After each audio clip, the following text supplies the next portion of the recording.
fez você voltar? Eu larguei tudo na hora de um contrato secular. Sério? É. Conta isso Uma pra gravadora secular, que não existe mais, mas também não vou dizer o nome, né? E eu estava assim com um contrato para assumir o lugar de uma outra cantora muito famosa, que tinha ido para uma outra gravadora, que não estava dando muito certo. E eles falaram assim, olha, nós vamos te trazer para ficar no lugar dessa cantora. E aí, quando esse contrato chegou na minha mão, eu fui levada por uma outra amiga num centro de macumba para fazer um... Não foi nem para isso, mas acabou sendo para isso no final.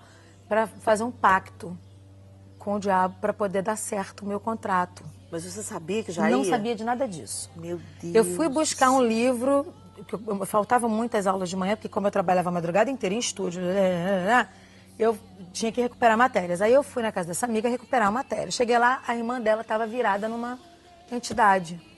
Meu pai. E a casa dela, essa casa que eu fui encontrá-la, era um centro e eu não sabia. Lá dentro tinha aquelas imagens enormes e tal. E a irmã dela veio falar comigo incorporada lá fora. E falou, moça, tá com medo de mim? A entidade, né? Uhum. Eu, como boa filha de crente, desviada, falei, tô com medo do diabo nada, eu vou entrar aí, bababá, e caí nessa cilada de entrar. Uhum. Quando eu entrei, a entidade pegou lá uma piteira, né, com um cigarro, falou, joga na encruzilhada, primeira encruzilhada que você passar, pede o que você quiser que eu vou te dar, aquele contrato eu vou te dar. Meu Deus do céu. Fernanda, Aí eu que peguei e...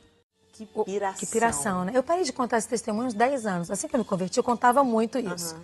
Como eu me tornei pastora, pregadora da palavra, eu comecei a achar que algumas experiências eu podia incluir. Uhum. E acabou que isso foi ficando para trás e hoje Deus está trazendo isso de volta até aqui no programa contigo.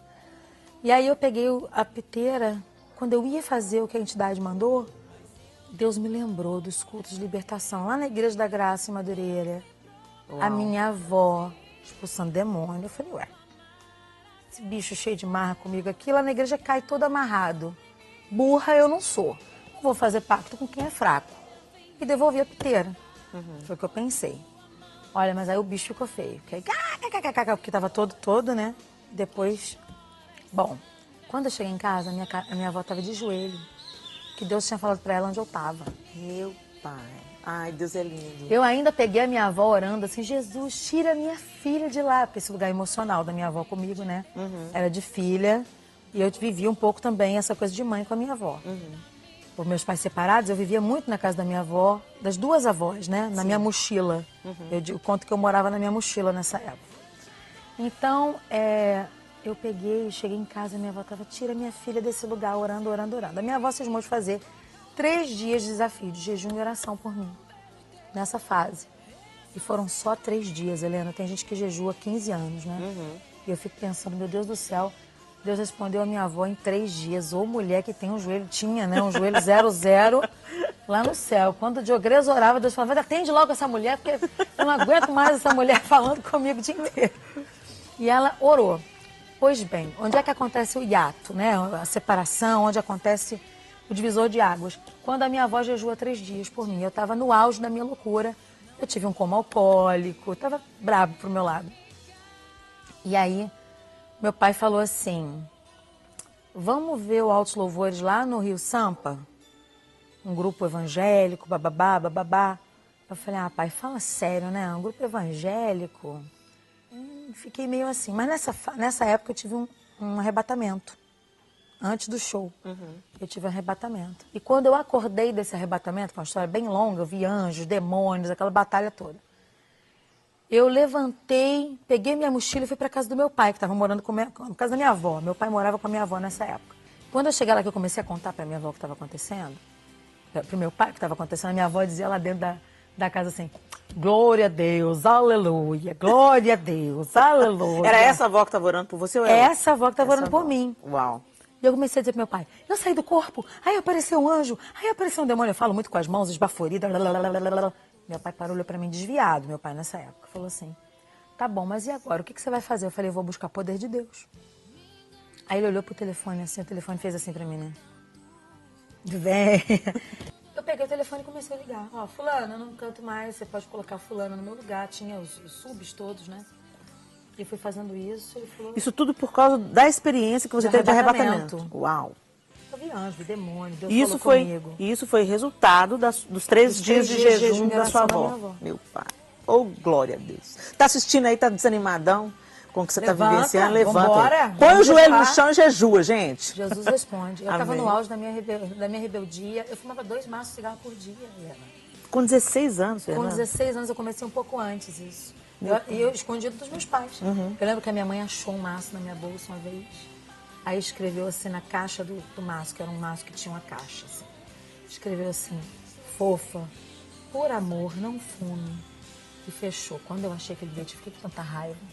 Mas fiquei também com vergonha. Mas também me senti amada. Sabe? Foi uma mistura. Uma mistura de tudo isso. Mas ela não jogou fora o meu maço de cigarro, minha mãe. Ela escreveu no maço de cigarro, guardou e botou na minha bolsa de volta. E não jogou fora. Eu fiquei assim tão revirada com aquilo, sabe? Com vergonha da minha mãe ter visto aquilo. Mas olha, quando eu me converti foi de uma vez. Eu cheguei no Rio, que tinha lá no terreno do meu pai e da minha avó, e joguei. Aí eu joguei as argolas, porque eu achava que eu tinha que ser crente igual a minha avó. Minha avó era muito tradicional. Joguei as argolas fora, joguei o maço de cigarro. Eu falei, não quero saber, eu quero me desintoxicar. Tudo que a igreja disser pra mim que tá certo, eu vou fazer. Então eu fui ao extremo. E aí já comecei imediatamente a buscar poder de Deus. Eu não sabia onde tinha uma igreja, assim, perto da minha casa. Eu ouvia a minha avó ouvindo no rádio, Deus é Amor. Então eu pegava o trem em Rocha Miranda, ia pro centro da cidade, assistia o culto na Deus é Amor, culto de libertação. E eu chegava lá e dizia assim, gente, bota a mão na minha cabeça, expulsa os demônios que estão em mim. Você radicalizou mesmo, E Fernanda. o povo me sacudia. E eu ficava achando que eu ia cair endemoniada. Não, mas Jesus já tinha me libertado no louvor. Isso que eu tenho que te contar. Conta. Meu pai me levou no show do Altos Louvores. Nesse inteirinho, Então, nesse turbilhão. Então naquele show que você não eu queria saí de lá. Comprei todas as fitas cassetes e os discos. Lembra, né? LPs, vinil. Comprei e levei pra casa. Helena, a minha libertação aconteceu no meu quarto. Uau. Eu colocava as fitas e caía no poder de Deus. Eu não sabia o que era isso. Não tinha visto isso. Estava ainda começando a se mover na igreja, né? Mas eu já vivi isso dentro do meu quarto. Eu caía no poder de Deus, ficava no chão. Uau. Horas. 8 horas seguidas. 10 horas. A minha mãe abria a porta, botava comida para mim, fechava a porta. E eu em cima da Bíblia, estudando e orando.